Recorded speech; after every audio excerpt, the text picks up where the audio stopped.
Today's video is about learning music by ear, and I'm just going to try and share some tips with you. At least they're things that I use that help me, and I hope they might help you too, to learn music so that I can remember a tune and remember it for longer, and get to a point where I'm able to play a tune on my instrument faster.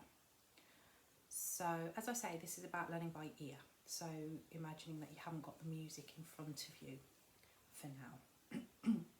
So, the first thing I do is active listening. So, I'll take the tune, I'll listen, I'll find a version that I like, and I will listen to it over and over again until I can hum it or sing it. So, I'll do that sitting down with nothing else going on. So not in the background, but actually sitting down, often with my eyes closed, listening to the tune. What I'm trying to do is I'm trying to get to a point where I can hear the direction of the tune, the shape of the tune, so that I'm beginning to get a feel, because music is a vibration. I like to think of it as a feeling as much as just listening. So I can get a feel for where the tune's going to move up and where it's going to move down, and almost to the point where I might be able to draw a staircase, for example, or a wave, and you might even want to do that. Take a piece of paper and draw the direction of the music as you're hearing it. It'll train your ear as well to focus on music more acutely, so that you can start to understand that musical patterns repeat quite a lot, and you'll find very similar musical patterns in different tunes.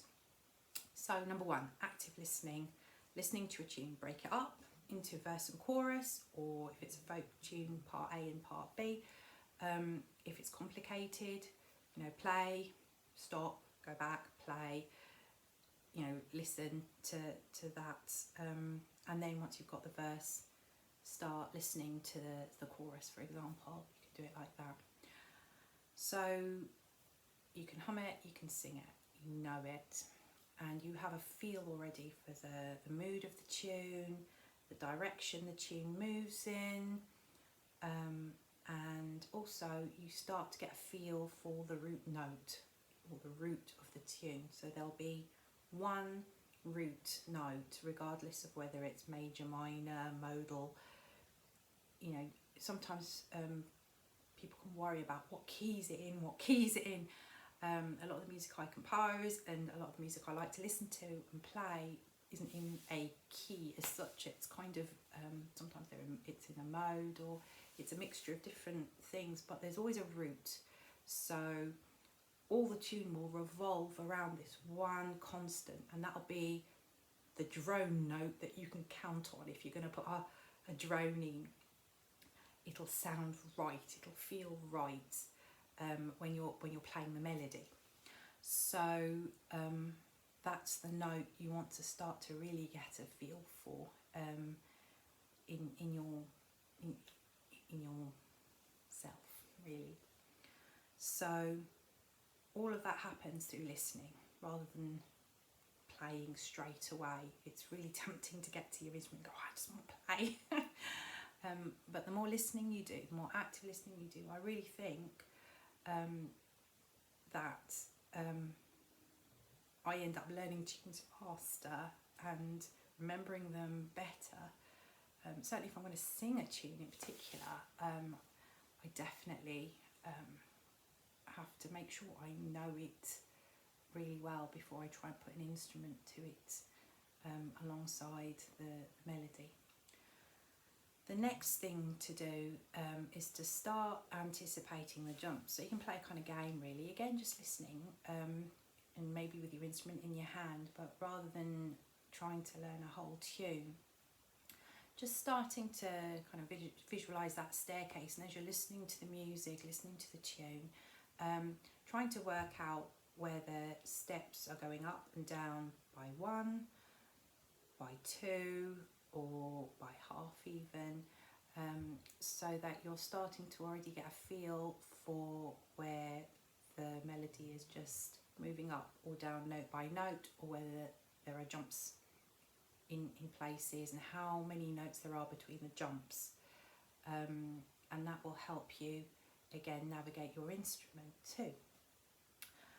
So you can start, that's for me where I start with my instrument in my hands. I'm not trying to learn the tune, I'm just trying to understand it really at that point, and keep it interesting, you know. So I'm not exhausting it either. There's nothing worse than getting bored of a tune because you've practiced it too much. So you want to keep loving a tune that you're learning and keep enjoying the learning process. So I'll tinker for a bit, you know, just play a little bit, and then I'll put it down, and then I'll go back, listen to it again, and maybe focus on a different part of the tune, or go back to that first little bit that I was trying to figure out, or just go back to listening to it. So all of that happens before I actually try and learn a tune. And then finally, really, it's about making sure that you are comfortable with small clusters of notes. So again, rather than trying to learn a whole tune quickly and then forgetting it as quickly, or getting it mixed up in your mind, I find it useful to take small snippets of tune, 2 or 3 notes, repeat it, can't repeat it enough until I can do it with my eyes closed, I can do it quickly, I can do it without thinking, and then I'll move on to another part. So I'm just doing little bits. I'm not putting pressure on myself to try and play an entire tune all the way through. So those little bits I then put together, like sewing them together in a way.